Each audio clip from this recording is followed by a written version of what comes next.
Crrow,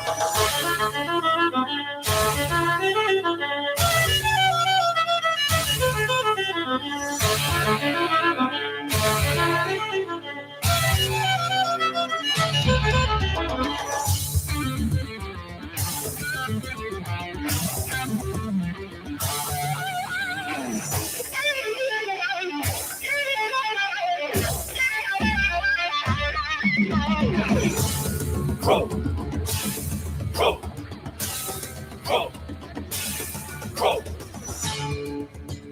Belief is the enemy of knowing. Crrow. All right, man. Welcome to Crrow777 Radio. This is episode 304. Jason Lingren is with me, and Austin Walters is back. We're going to talk a little bit about biomagnetism, but in the notes that Austin sent, let's go ahead and use a quote, which, as he stated, is very apropos, and it is. This is supposedly from a man named Voltaire. Doctors are people who prescribe medicine of which they know little to cure diseases of which they know less, and human beings of whom they know nothing.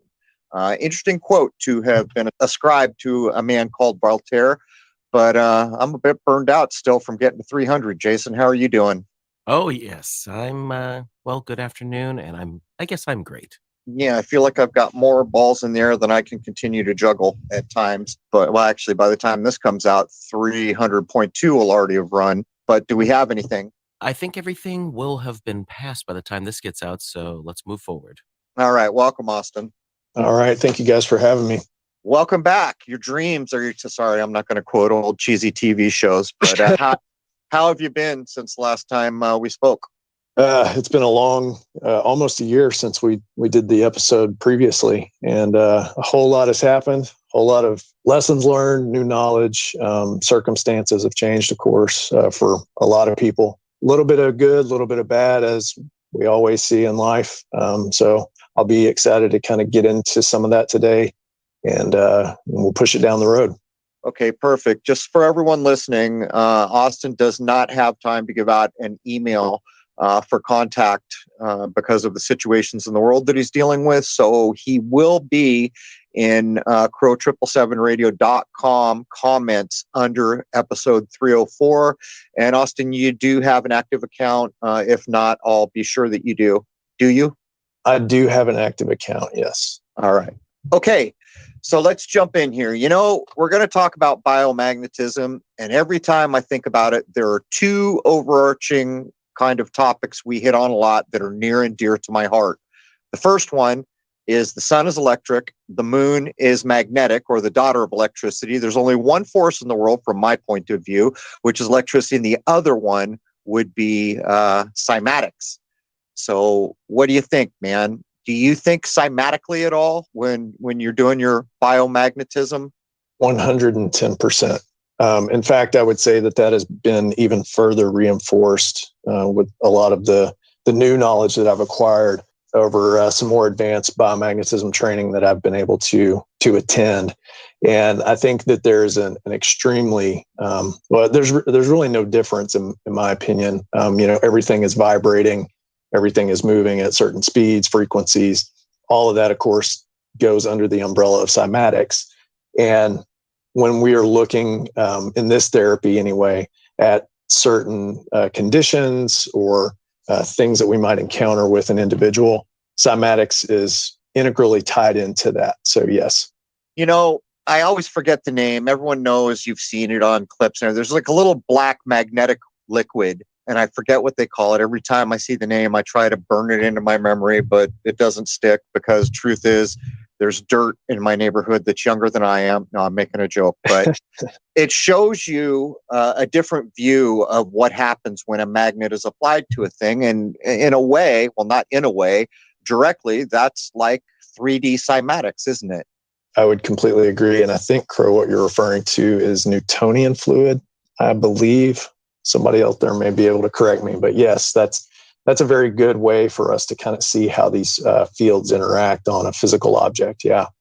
Right. So anyhow, hey, Jason, you want to get in here? Do you just want to steer us down the road? All right. So why don't we do a quick review on what biomagnetism is, why it's important, and why this is your main practice, why you deal with this? Sure. So biomagnetism, just on the face of it, is essentially using medium intensity magnets of opposite polarities. So in our therapy, we would work with the North and the South Pole together in specific and precise points all over the body, depending on the issue, in order to manipulate or affect a pH change in the body. And why that's important is because the pH is what runs our homeostatic value in the body. That is sort of the measurement of the general electric value that our body runs at. And so using the magnets is really just supporting the overall function and system and physiology of the human body. So I got to jump in here. We've heard so much about the pH idea of, what's neutral. Is it a good rule of thumb that if a body is too acidic, that illness will follow? Absolutely. And you could really argue the same point as well for too alkaline.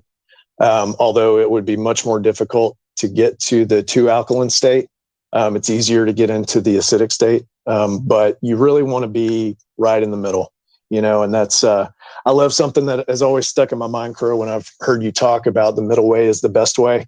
And I can't remember where you originally heard that, but I think, for purposes of biomagnetism, that rule also applies. We're trying to get to a range of, the body runs around 7.35 to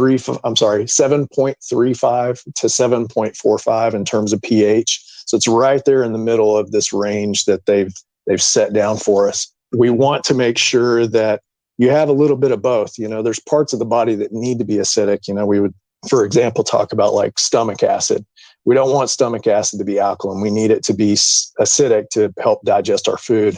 But we also want certain tissues to be alkaline. So a mix of both is the best. If you have something that's too acidic, it's very harmful. Something too alkaline, also very harmful. All right. So you brought up an important point, and I'll just re-reference. Probably the most famous idea of the middle way is attributed to the Buddha. It's expressed in a couple different ways, but the way that I like, and you've often heard, is the idea of a guitar string or a musical instrument stringing. Too tight breaks, too slack won't play.